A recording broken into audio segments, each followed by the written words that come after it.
بسم اللہ الرحمن الرحیم. ناظرین السلام علیکم. YouTube news channel Kharian gazette میں ہوں گل بشار. کھاریاں تو کھاریاں ہیں. آج کا کالم بعنوان ہمارا دامن زرد صحافت سے پاک ہے. ناظرین، اسسٹنٹ کمشنر کھاریاں احمد شیر گوندل کی ہدایت پر سترہ پنجاب پروگرام کے تحت میونسپل کمیٹیز کی ٹیمیں فیلڈ میں متحرک ہیں اور وزیر اعلیٰ پنجاب کی ویژن کے مطابق اپنی ذمہ داریاں سر انجام دے رہی ہیں. جاری سرگرمیوں میں کوڑا کرکٹ کے ڈھیروں کی صفائی، نالوں کی ڈی سلٹنگ، گرین بیلٹس کی دیکھ بھال، آوارہ کتوں کی تلفی، پارکس اور قبرستانوں کی صفائی شامل ہے. جناب اسسٹنٹ کمشنر احمد شیر گوندل صاحب، آپ کی ہدایات قابل تحسین اور آفرین ہیں، لیکن ہم کھاریاں شہر کے شہری آپ کی ہدایات کی روشنی میں وہ کچھ نہیں دیکھ پا رہے ہیں جو صاف ستھرا پنجاب کے لیے ہونا چاہ رہے ہیں. کھاریاں شہر میں میونسپل کمیٹی کے کارندے کھاریاں شہر کی خوبصورتی کے لیے اپنی ذمہ داریوں سے غافل نہیں تھے، لیکن پنجاب نے اپنے چاہنے والوں کو روزگار کی فراہمی کے لیے آرآر کو صفائی کی ذمہ داریاں سونپ دیں، جنہوں نے اپنی کارکردگی کو جی ٹی روڈ تک محدود رکھا ہے. وہ صرف اپنی کارکردگی کی تصاویر بنوا کر تحصیل انتظامیہ اور پنجاب حکومت کو بھجوا دیتے ہیں، جن پر کھاریاں کے سابق اسسٹنٹ کمشنر احمد شیر گوندل کو ڈی سی گجرات نے ایوارڈ حسن کارکردگی کے اعزاز سے نوازا تھا. ہم شہری انگوش بدن دانت رہے. احمد شیر گوندل صاحب، آپ کسی دن اندرون کھاریاں شہر کی گلی محلوں کا دورہ تو کریں. آپ آرآر کی کارکردگی پر چشمے خود دیکھ لیں گے.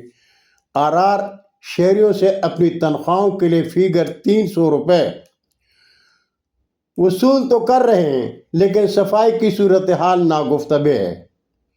آپ آرآر کی کارکردگی تصویر میں نہیں، فیلڈ میں جا کر دیکھیں تو ہم شہریوں کا آرآر کے خلاف ماتم کا یقین آ جائے گا. جہاں تک آرآر کی کارکردگی، ہم عام شہری بخوبی جانتے ہیں کہ کھاریاں کے انتظامیہ کھاریاں شہر کے مسائل کے حل میں کیوں دلچسپی نہیں لیتی. اس لیے کہ اس شہر کے شہریوں نے تحریک انصاف کو ووٹ دیے تھے، لیکن طاقتور قوتوں نے کھاریاں کا مینڈیٹ چوری کیا. سرائے عالمگیر کے خان محمد اسلم خان ایم پی اے اور چودھری محمد الیاس ایم این اے بن کر مسلم لیگ کاف کے ہو گئے. وہ کھاریاں کے عوام سے شرمندہ ہیں. وہ کھاریاں نہیں آتے. ان کو کھاریاں کے بنیادی مسائل سے کیا واسطہ؟ جہاں تک کھاریاں شہر کے سیاسی اور عوامی بڑوں کی بات ہے تو وہ اپنے اور اپنوں کے کام نکلوانے کے لیے ان کا طواف کھاریاں کچہری کے وکلاء، میونسپل کمیٹی کے چیف آفیسر، پولیس تھانہ، ڈی ایس پی آفس اور انتظامیہ کے دفاتر کے گرد ہوتا ہے.